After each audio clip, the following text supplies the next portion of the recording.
So today I want to try something new and give you guys a top five list. Um, Enjoy the images. There'll be a link to the Instagram of this lovely lady. I saw this in a Facebook group and I'm just like, she has to have more photos, and I found a couple more. So let's go ahead and get things started. Um, Oh, also for my female fans, if y'all find like a guy that y'all think looks kind of hot and you want me to use those images, I'll do so. I want to be fair to my female fans because for the longest time, half my fan base was female.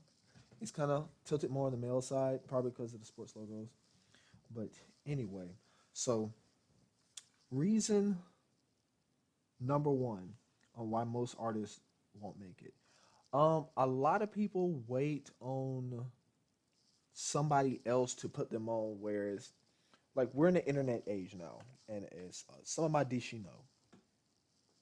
that I decided I was going to start my own manga company, and I may not be the size of Shonen Jump like I would like to, but you have to start off small. All these big corporations did not start like these as these massive entities. They started off small like me, and that's totally fine. So I felt like the stories I wanted to tell was never the Japanese really aren't going to be able to tell it the way I want to because I'm putting my culture into it.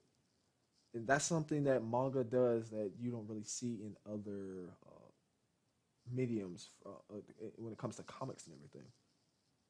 So instead of waiting for me to conform my style to the latest mainstream style in Japan, and yes, it's mainstream. I mean, there's nothing wrong with that.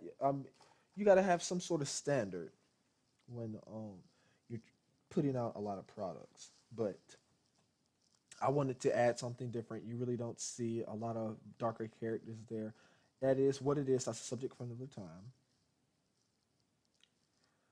Reason number two, a lot of artists are not serious.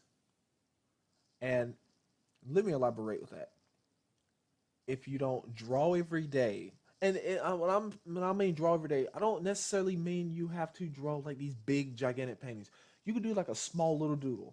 It's like if you're in school and you finish your test and you have to wait for everyone else to finish, and you have a scrap piece of paper, practice right there. I used to do it. I used to do it to the point where my notebooks were full of little doodles. That's how I ended up coming up with my symbol that sometimes you guys see at the end where it flashes around or it breaks apart and flashes away. I came up with that in the 10th grade. Um, and when you're putting in your work, you're also studying your craft. Now, I know a lot of people don't want to look at older art, like you hear about the European masters like Leonardo, Michelangelo, Donatello, Raphael, etc., etc. Um, but if you don't study the people who came before you, or at least try to copy their works, you're never gonna grow at a decent pace. And when I mean copy, I don't mean you simply carbon copy what they're doing. It's like you see a pose that you like, and you never try that pose with your characters, or you never just you see something that's difficult, and you don't try. You basically tell yourself, "Oh, I can't do that." Yes, you can't do it with that mindset or right in the beginning, but if you practice and you do it multiple times instead of, oh, it didn't turn out right, I'm done with this, you'll never grow. Like if you look back at some of your art from 5 years ago compared to something that you've probably done now, you you will see growth. It may not be what you want it to be, but it's there. It's like if you start drawing something in January, you've improved by the time you get to December. But if you drew something on January the 1st and it's January the 3rd, you're not really going to see that growth. It's minuscule. It's very tiny unless you figured something out that you like your brain just figures something out and it's like you have like a new superpower or something. Like Superman gets like invisibility, or Goku can shoot like lasers out of his eyes or something. So it's just you really have to stick with it and don't get discouraged. Reason number three, not doing something new. And what I mean, not doing something new, a lot of people say, well, everything's been done. No, it hasn't. And let me tell you why. If you look at comics today, like if you were to go and read every single comic, how many comics have taken this story? How many comics have taken the story of Harriet Tubman? And for some of those who live outside of America, Harriet Tubman was a former U.S. slave, and she would lead other slaves to freedom. How many comics do you see doing that, mixing it with like ninjas or superheroes? How many comics have you seen where Jesus or like Muhammad or Buddha is the main character, and they decide, you know what, I'm gonna destroy the world when you make them the villain? How many comics have you seen where the planet Earth is the main character, and they and Earth is tired of rotating around the sun, talking to Mars, talking about I'm gonna leave. I mean, and these are just random ideas off the top of my head. Now, if you're writing these ideas down and you decide to use them, just credit me. I'm not gonna sue you for it. I don't really care. It's just something I thought off the top of my head. It's just a lot of people say, "Oh, everything's been done," because they don't incubate themselves and think, "Okay, what can I do?" Like they've been influenced by everybody else. Their brain goes back to the rehashes. They don't take bits and pieces of stuff and mix it together to create something new. Now we all have been influenced by somebody else, but new things are derived from old ideas. That's what makes them new. They're different. They're not exactly the same. It's like you are a new person and your parents are the older people, but you're not 100% original or new. But you're different. So you kind of have to really think about it in that sort of terms. Nothing is going to be completely on its own. Now, you might be that one individual that does that.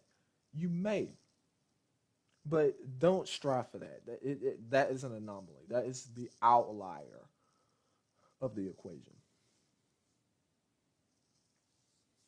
Number four, not putting money behind their own art. Now, I understand that some people may not have the funds to be able to put their money behind their art. That's fine. If you do, you really should consider funding your art. Like if you're not gonna invest in yourself, why should anybody else? It's like you want to have a manga out. Nobody will publish your idea, but you know in your heart that your idea is a big bestseller. Go put it out. It may bomb, it may not, but it's better to put your money out and bomb and only sell two copies than to never put it out and nobody sees it. Because look at the people who created YouTube.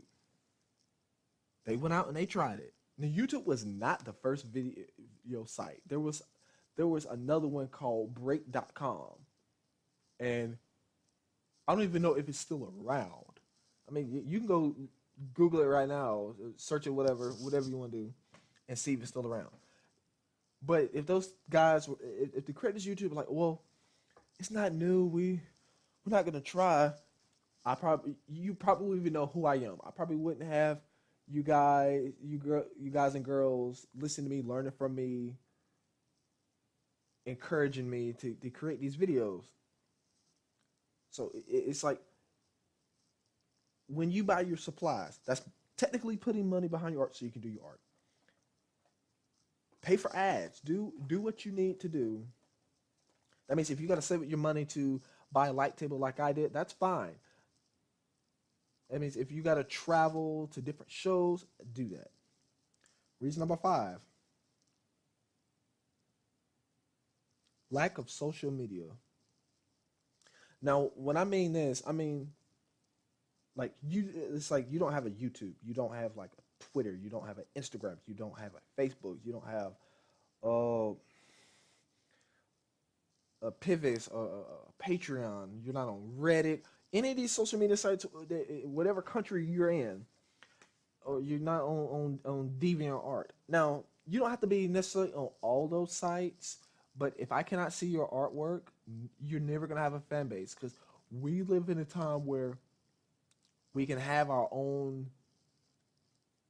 We can build up our own platform. You can build your own brand. You could make a comic, get 1 million fans, sell it to each of them for $1, and make enough money to live off of for the rest of your life.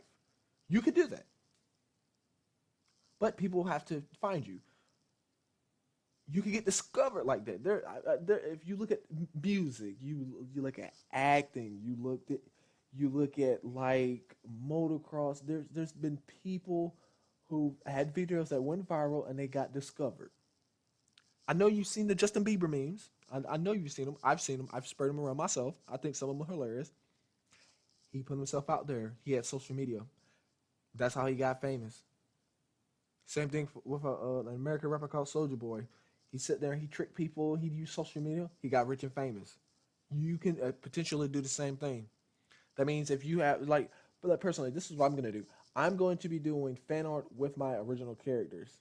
So it's gonna be like my character fighting Goku, Vegeta, people from Fairy Tail, Naruto, Bleach, and a lot of people are gonna be like, okay, well, who's this character?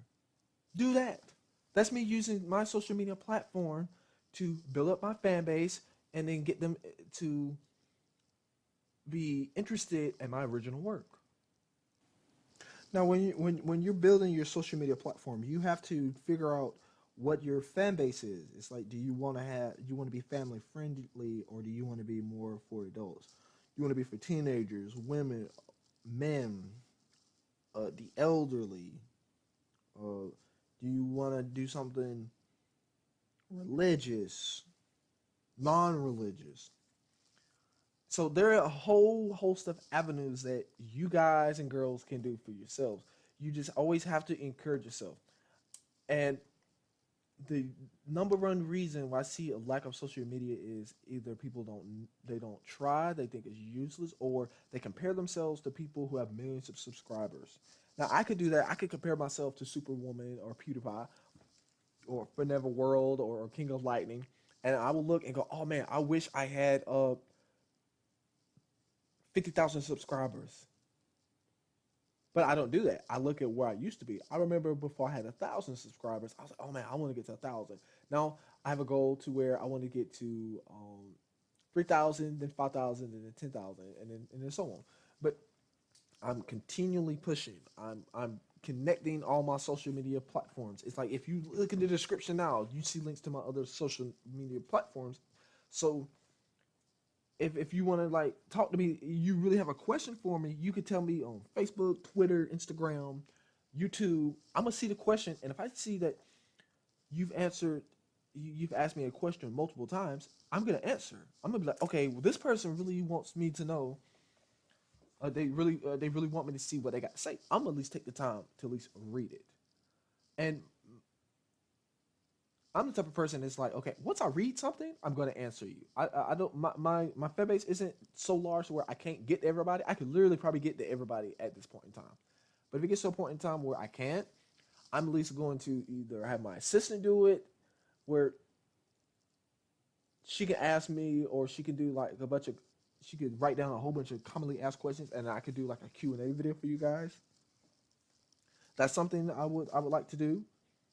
But you really have to get on social media, and it is never too late to start building your fan base. So let me repeat that for you guys. It is never too late to start building your fan base for art. And I say that because the older we get as artists, the more you practice, the better you get.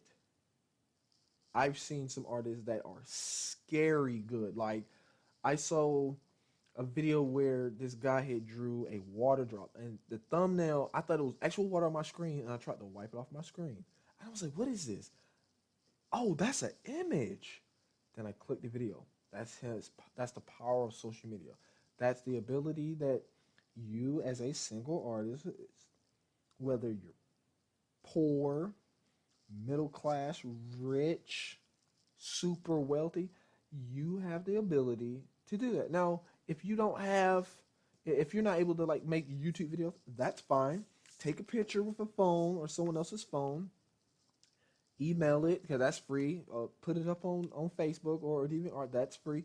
There's always a host of means to where you can do what you need to do. But the thing about social media is the larger your fan base, the more hate you will get. I see this if someone comes on my videos and they say I suck or that hate, because I've had people trash older videos I did when I first started. You know what? I could get mad, I could get angry, but at the end of the day, they watch that video, they watch that ad, they add it to my they add it to that YouTube check I get every once in a while. I'm like, I'm not. That's fine. You can voice your opinion. See hate, see publicity is all publicity is good publicity. I had somebody use a derogatory term towards me, and after I did that, I passed 1 million views. I was happy about that, but I kept doing my social media. So I did step 5. I put money behind it, so I'm doing step 4. I'm trying something new. Step 3. Step 2, I got serious. That's how I'm going to do the other steps. And then step 1, I decided I don't want to wait for somebody else to think my art's good enough. If I think my art's good enough, then that's the only opinion that matters. You might think my art's crap. I might think your art is garbage. But if you think you can do what you need to, if you think your art is good enough, put it out there. Take constructive criticism. Get better. Never let somebody stop you from achieving your dream. Now, I know this was a bit of more of a rant slash encouragement for top 5 video, but I didn't want my list videos to be just like everybody else's. Um, I hope this really encouraged you all, and I want you guys to continue to improve, and I hope you all have a great day.